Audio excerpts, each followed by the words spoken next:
criticized me for saying, and actually Kai called me out for this. I was saying that Kai should talk about more serious issues. And I remember he responded to me and Kai was like, why can't niggas just have fun? What happened to niggas just having fun? And I'm like, Kai, you have a big platform. Why not talk about something that's actually going on? He's like, can't niggas just have fun? Can't niggas just get sturdy and blow fireworks? This is why I think it's important to put out a good message and have a clear-cut point of view on the world, especially when you have that many teenagers. And he has probably 10, 20 times the influence that I have, especially on the youth. Say real quick. Kai Cenat addressed the events happening during his meet and greet. All right, chat.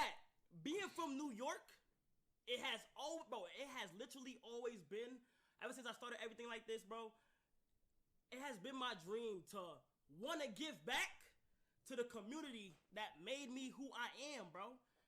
That's always been my whole, like, you know, I feel like everybody can, you know, whoever is in a big position could agree that wherever you come from, you want to give back to your community and you want to do nice things. Chad, why are you calling him a thug? He has good intentions. He wants to give PS5s to random teenagers. You feel what I'm saying? But after Friday, bro, I've come to realize the amount of not only power, but influence that I have on people. You feel what I'm saying? I've come to he definitely underestimated that. Realize that shit, bro. And I'm saying that to say this.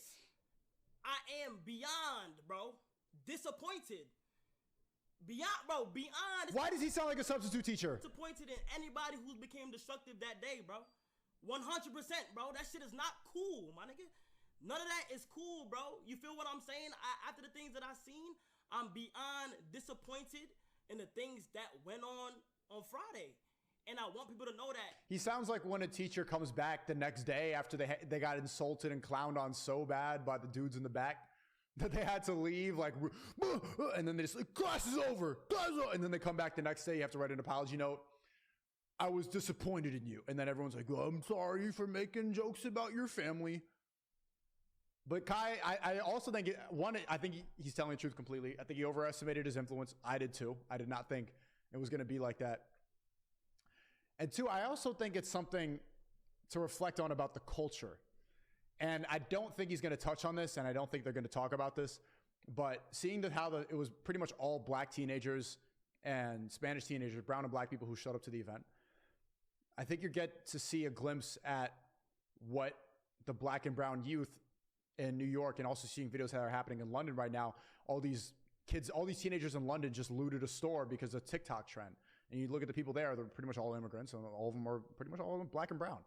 And so you see these teenagers, all black and brown, who think it's okay to be destructive, flick over cars, twerk on poles, light fireworks, like throw shit at policemen for nothing. And you're like, what are we teaching the young black youth in the West? What do they believe in? How are they being influenced? What are they going to do with their lives? Because it wasn't like this 20, 30 years ago. And we're seeing this like clear cut right now. What does the influence of social media have on the black youth in America and in England?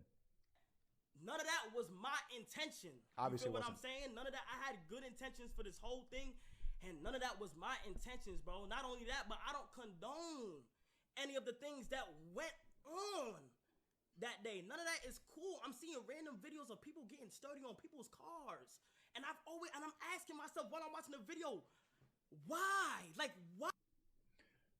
But you're the dude who gets sturdy all the time. I mean, AMP is the one blowing fireworks in their house. Like, what are we putting out there? And then people, okay, this might be controversial, but people always criticize me for saying, and actually Kai called me out for this. I was saying that Kai should talk about more serious issues. And I remember he responded to me and Kai was like, why can't niggas just have fun? What happened to niggas just having fun? And I'm like, Kai, you have a big platform. Why not talk about something that's actually going on? He's like, can't niggas just have fun? Can't niggas just get sturdy and blow fireworks? This is why I think it's important to put out a good message and have a clear-cut point of view on the world, especially when you have that many teenagers. And he has probably 10, 20 times the influence that I have, especially on the youth. So I think that we should bear some responsibility, not for the fighting cars on fire and all this, but for what message we're putting out there. Because knowing that they listen to streamers more than they listen to the news, more than listen to the teachers and a lot of their friends, especially if they're watching these people all the time, you got to be really careful about how you're influencing these people. So no, I don't think niggas could just have fun. You could have fun, of course, but be careful about how you're influencing people. What are you telling them to do? How are they listening to you? What are they going to take from your streams? What are they going to take from it?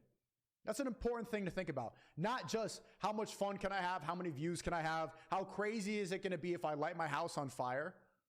Or Speed like jumping into his camera and then you get kids jumping. Like, think about the impact. That's very important. And you saw it in real time. Like, he's facing charges for inciting a riot. Did he incite a riot? I don't think so. But he underestimated it because Kai thought that it was just him having fun on the internet. At a certain level, and Joe Rogan realized this, he thought that he could just talk to all types of conspiracy theorists, he said. He's like, talking to people, oh, you don't believe in the Holocaust? Well, come on and tell me about it. And then he realized how many lives you affect directly with what you talk about. At a certain point, it's not just content. It becomes a news for people. It becomes like they watch streamers like they look up to their older brother. So no, I think actually this is going to be a turning point for Kai. I think we're going to see Kai start to take things more seriously. I think that they're not going to do the AMP fireworks stuff the same way anymore. I think that they're going to have to be more analytical and think about impact, which takes away the fun. You know, Kai's 21.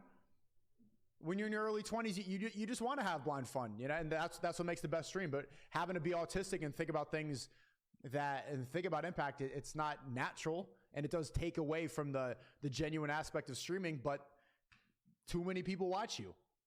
It is what it is. So this is why I think every single content creator should think exactly about what your worldview is, how people are taking what you talk, like how people are going to leave after they watch your streams. How are they going to be influenced? What's going to be going through their head? And also how you can leave a positive impact by them, because we all know the culture is dying. People are getting dumber. TikTok brain is a real thing. People's brains are being fried in real time. Everybody who streams, everybody who makes content knows that. Ice cream so good. Ice cream so good. Ice cream so good. Ice cream so good. Ice cream so good. It's frying people's brain. It's like you literally are putting your brain in a microwave when you scroll for 3 hours. So how can we combat that? Because we don't want everybody to be retarded. Unless you want to make money on them forever, then yeah, you could just have a bunch of retards watching your chat. They're going to be blind supporters forever and ever and ever. But if you actually care, I think that we should take matters into our own hands and try to fight this a little bit.